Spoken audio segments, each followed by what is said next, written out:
It's the age-old question, why do prices surge during times of war? You would think all that destruction and death would bring prices down. But anyone living through the conflict in Eastern Europe knows that is not the case.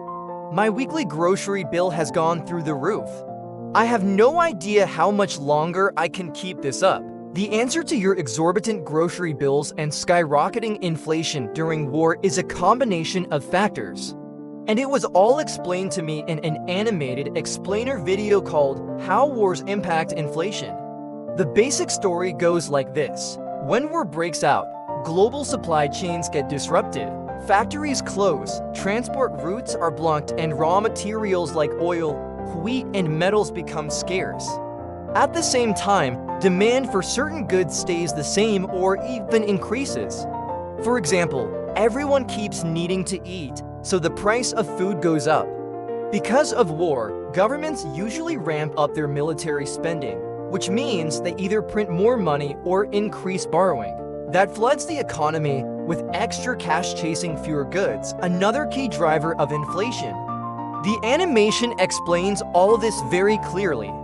It shows a conveyor belt that slows down when supply is disrupted by war, while more and more coins pour in representing the extra money supply from the government, so the price of each individual product goes up. This is what we call demand pull inflation, but there's also cost push inflation. People get scared that shortages are coming, so they start hoarding goods. That creates even more supply pressure and accelerates price hikes. In a conflict zone, the currency often weakens, making imported goods more expensive. When the Ukrainian hryvnia weakened against the dollar last year, fuel became more expensive. Basic imports like food and medicine also went up. And that's not always easily offset by higher wages. The animation also tackles sanctions and trade restrictions.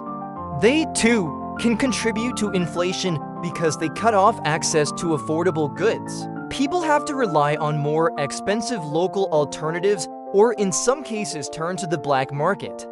By the end of the video, I learned that the inflation I'm experiencing is not just because of greed or bad luck. It's a result of complex global and local economic forces unleashed by war. While inflation during conflict is often unavoidable, knowing the causes helps us make smarter financial decisions, like carefully watching our budgets, diversifying our savings, and reducing unnecessary consumption. I shared the video with my friends, and now we discuss it during our phone calls.